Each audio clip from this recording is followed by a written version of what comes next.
हर हर महादेव, हर हर महादेव, हर हर महादेव। श्रावण का महीना लगा हुआ है। मैं आज शिव पुराण कथा कह रही हूँ। प्लीज़ आप लोग मेरा शिव पुराण की कथा सुनिए। कहने वाले से ज़्यादा सुनने वाले का भाग्य खुलता है, और शिव पुराण का सुनने से सारा पाप कट जाता है। देखो, मैं शिव पुराण लेके बैठी हूँ। आज शिव पुराण लेके बैठी हूँ। शिव पुराण के श्रवण से देवराज को शिवलोक की प्राप्ति तथा चंचुला का पाप से भय एवं संसार से वैराग्य। यानी कि शिव पुराण के श्रवण से चंचुला को पाप जो था छाया, सब पाप कट गया, और वो शिव पुराण सुनने के बाद वो वैराग्य लेती। मतलब इतना महिमा है शिव पुराण का। तो आपका पाप भी कट जाएगा और श्रद्धा भक्ति बढ़ेगा, आपका हर काम रुका हुआ काम पूरा हो जाएगा। आप शिव पुराण का कथा सुनिए, और मैं आपको एक कथा सुना रही हूँ। जय भोलेनाथ, बम बम भोलेनाथ। श्री शिव पुराण के श्रवण से देवराज को शिवलोक की प्राप्ति तथा चंचुला का पाप से भय एवं संसार से वैराग्य, ये पाठ का नाम है। हर हर महादेव। श्री शौनक जी ने कहा, महाभाग सुत जी, आप धन्य हैं, परमार्थ तत्व का ज्ञाता है। आपने कृपा करके हम लोगों को यह बड़ी अद्भुत एवं दिव्य कथा सुनाई है। भूतल पर इस कथा के समान कल्याण का सर्वश्रेष्ठ साधन दूसरों का कोई नहीं है। यह बात हमने आज आपकी कृपा से निश्चय पूर्वक समझ ली। सूत जी ने बोला, कलयुग में इस कथा के द्वारा कौन कौन से पापी शुद्ध होते हैं, उन्हें कृपा पूर्वक बताइए और इस जगत को कृतार्थ कीजिए। मतलब कि इस कलयुग में कौन से पापी शुद्ध होते हैं, उनकी कृपा पूर्वक से बताइए और जगत के कृतार्थ कीजिए। अब कलयुग में पापी का काटना, अब कलयुग में कैसे होते हैं आप सुनिए। सूत जी बोले, मुने, जो मनुष्य पापी, दुराचारी, खल तथा काम, क्रोध आदि में निरंतर डूबे रहने वाले हैं, वे भी इस पुराण को श्रवण पठन से अवश्य ही शुद्ध हो जाते हैं। हर हर महादेव। इसी विषय में जानकर मुनि इस प्राचीन इतिहास को उदाहरण दिया करते हैं, जिससे श्रवण मात्र से पापों का पूर्णतया नाश हो जाता है। पहले की बात है, कहीं किरातों के नगर में एक ब्राह्मण रहता था, जो ज्ञान में अत्यंत दुर्बल, दरिद्र, रच बेचने वाला तथा वैदिक धर्म से विमुख था। वह स्नान, संध्या आदि कर्मों से भ्रष्ट हो गया था और वैश्य वृत्ति में तत्पर रहता था। उसका नाम था देवराज। वह अपने ऊपर विश्वास करने वाले लोगों को ठगा करता था। उसने ब्राह्मणों, क्षत्रियों, वैश्यों, शूद्रों तथा उनका धन हड़प लिया था, परंतु उस पापी का थोड़ा सा भी धन कभी धर्म के काम में नहीं लगा था। वह वेश्यागामी तथा सब प्रकार से आचार भ्रष्ट था। एक दिन घामता वह देव योग्य से प्रतिष्ठानुसार झूसी प्रयाग में जा पहुंचा। वहां उसने एक शिवालय देखा, जहां बहुत से साधु महात्मा एकत्र हुए थे। देवराज इस शिवालय में ठहर गया, किंतु वहां उस ब्राह्मण को ज्वर आ गया। उस ज्वर से उसको, ज्वर मतलब बुखार आ गया। उसको बड़ी पीड़ा होने लगी। वहाँ एक ब्राह्मण देवता शिव पुराण की कथा सुना रहे थे। जोर से पड़ा हुआ देवराज ब्राह्मण के मुखारबिंद से निकली हुई वह शिव कथा को निरंतर सुनता रहा। एक मास के बाद वह ज्वर से अत्यंत पीड़ित होकर चल बसा। यमराज के दूत आए और उसे पापों से बांधकर बलपूर्वक यमपुरी ले गए। इतने में ही शिवलोक से भगवान शिव के पार्षदगण आ गए। उसने उनके गौरांग के समान ज्वल थे, हाथ त्रिशूल सुशोभित हो रहे थे। उनके संपूर्ण अंग भस्म के आभूषित थे और रुद्राक्ष की मालाएं उनके शरीर की शोभा बढ़ा रही थी। हर हर महादेव। वे सब के सब क्रोध पूर्वक यमपुरी में गए और यमराज के दूतों को मार पीट बारंबार धमकाकर उन्होंने देवराज को उनके चंगुल से छुड़ा लिया और अत्यंत अद्भुत विमान पर बिठाकर जब वह शिवदूत कैलाश जाने को उद्यत हुए तो उस समय यमपुरी में बड़ा भारी कोलाहल मच गया। उस कोलाहल को सुनकर धर्मराज अपने भवन में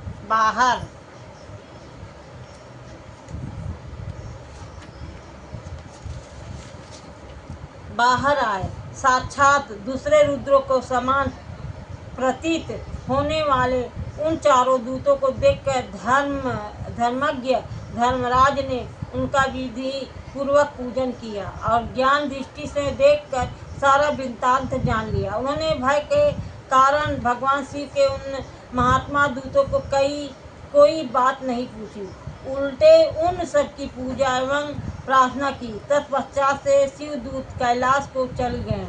वहाँ पहुँच कर उन्होंने उस ब्राह्मणों को दयासागर सांब शिव के हाथों में दे दिया। सौनक जी ने कहा, महाभाग सूत जी, आप सर्वज्ञ है। महात्मते आपकी कृपा प्रसाद से वे बारंबार कृतार्थ हो गए। इस इतिहास को सुनकर मेरा मन अत्यंत आनंद में निमग्न हो रहा है। अतः वह भगवान शिव के में प्रेम बढ़ाने वाली शिव संबंधी दूसरी कथाओं को भी कहिए। इतना भोले बाबा का कथा सुनने के बाद बुखार तो हुआ था, ख़त्म भी हो गए, लेकिन शिव बाबा की कथा सुनकर उनको यमदूत ले जा रहा था, लेकिन शिव के दूत ने लेके गया। बोलो, भोले बाबा की खाली कथा सुनने में इतना पाप कट गया। श्री सूत जी बोले, सौनक सुनो, मैं तुम्हारे सामने गोपनीय कथा वस्तु का भी वर्णन करूंगा, क्योंकि तुम शिव भक्तों में अग्रण्य तथा देवताओं में श्रेष्ठ हो। समुद्र के निकटवर्ती प्रदेश में एक वास्कल नामक ग्राम है, जहाँ वैदिक धर्म से विमुख महापापी द्विज निवास करते हैं। वे सबके सब बड़े दुष्ट हैं। उनका मन दूषित विषय भोगों में ही लगा रहता है। वे न देवता पर विश्वास करते, न भाग्य पर। वे सभी कुटिल वृत्ति वाले हैं, किसानी करते हैं और भांति भांति की घातक अस्त्र शस्त्र रखते हैं। वे व्यभिचारी और खल है। ज्ञान वैराग्य तथा सद्धर्म का सेवन ही मनुष्य के लिए परम पुरुषार्थ है। इस बात को बिल्कुल नहीं जानते हैं। वे सभी पशु बुद्धि वाले हैं। जहाँ के द्विज ऐसे हो, वहाँ के अन्य वर्णों के विषय में क्या कहा जाए। अन्य वर्णों के लोग भी उन्हीं की भांति कुत्सित विचार रखने वाले स्वधर्म विमुख एवं खल हैं। वे सदा कुकर्म में लगे रहते हैं और नित्य विषय भोगों में ही डूबे रहते हैं। वहाँ की सब स्त्रियां भी कुटिल स्वभाव की अस्वेच्छाचारिणी, पापासक्त, कुत्सित विचार वाली और व्यभिचारिणी हैं। वे सद्व्यवहार तथा सदाचार में सर्वथा शून्य हैं। इसी प्रकार वहाँ दुष्टों का भी निवास है। वह वास्कल नामक ग्रामण में किसी समय एक बिंदुग नामधारी ब्राह्मण रहता था। वह बड़ा अधम था, दुरात्मा और महापापी था। यद्यपि उसकी स्त्री बड़ी सुंदरी थी, वे भी वह कुमार्ग पर ही चलता था। उसकी पत्नी का नाम चंचुला देवी था। वह सदा उत्तम धर्म के पालन में लगी रहती थी। वह भी तो उसे छोड़कर वह दुष्ट ब्राह्मण वेश्यागामी में हो गया और इस तरह कुकर्म में लगे हुए उस बिंदु के बहुत वर्ष व्यतीत हो गए और उसकी स्त्री चंचुला काम से पीड़ित होने पर भी स्वधर्म नाश के भय से कलेश सहकर भी दीर्घ काल तक धर्म से भ्रष्ट नहीं हुई, परंतु दुराचारी पति के आचरण से प्रभावित हो आगे चलकर वह स्त्री भी दुराचारिणी हो गई। अपने पति के दुष्ट कर्म से चंचला देवी इतना परेशान हो गई कि वो भी कुकर्म मतलब अधर्म करने लगी।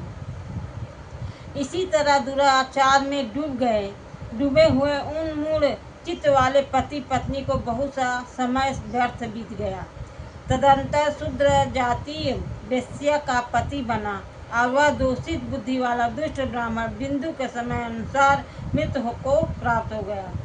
अब चंचला देवी के तो पति खत्म हो गए। अब चंचला देवी की कहानी सुनते रहो। वेश्या का पति बना हुआ दूषित बुद्धि वाला दुष्ट ब्राह्मण बिंदु समय अनुसार मृत्यु को प्राप्त को नरक में जा पहुंचा।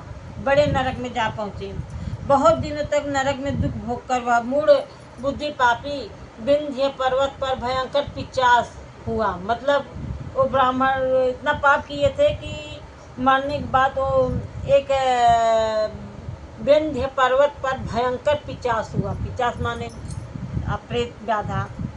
इधर उस दुराचारी पति बिंदु के मर जाने पर वह मूढ़ हृदय चंचला बहुत समय तक पुत्रों के साथ अपने घर में ही रही। एक दिन देवयोग से किसी पुण्य पर्व के आने पर वह स्त्री भाई बंधु के साथ गोकर्ण क्षेत्र में गई। तीर्थ यात्रियों के संग में उसने भी उस समय जाकर किसी तीर्थ के जल में स्नान किया।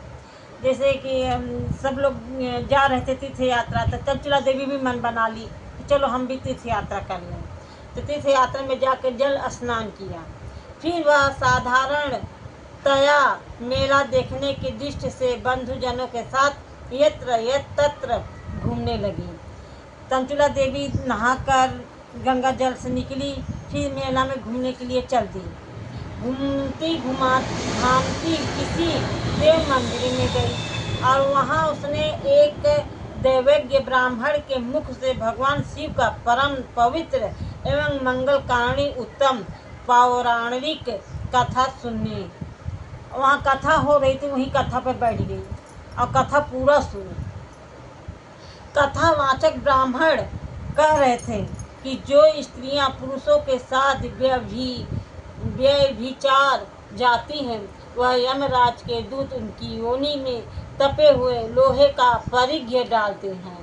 पौराणिक ब्राह्मण के मुख से वह वैराग बढ़ाने वाली कथा सुनकर चंचला भय से व्याकुल वहाँ कांपने लगी। कथा जब सुन रही थी तो ब्राह्मण ने बोला कि जो पाप करते हैं उनका वहाँ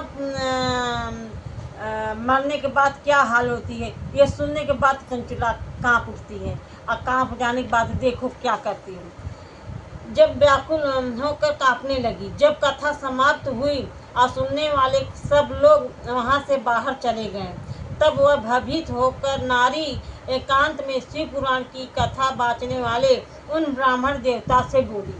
अब वो जाकर देवता से बोल रही है। चंचला देवी ने कहा। अब चंचला देवी ब्राह्मण से पूछ रही है। अब देखो ब्राह्मण से क्या पूछ रही है। ब्राह्मण, मैं अपने धर्म को नहीं जानती थी, इसलिए मेरे द्वारा बड़ा दुराचार हुआ है।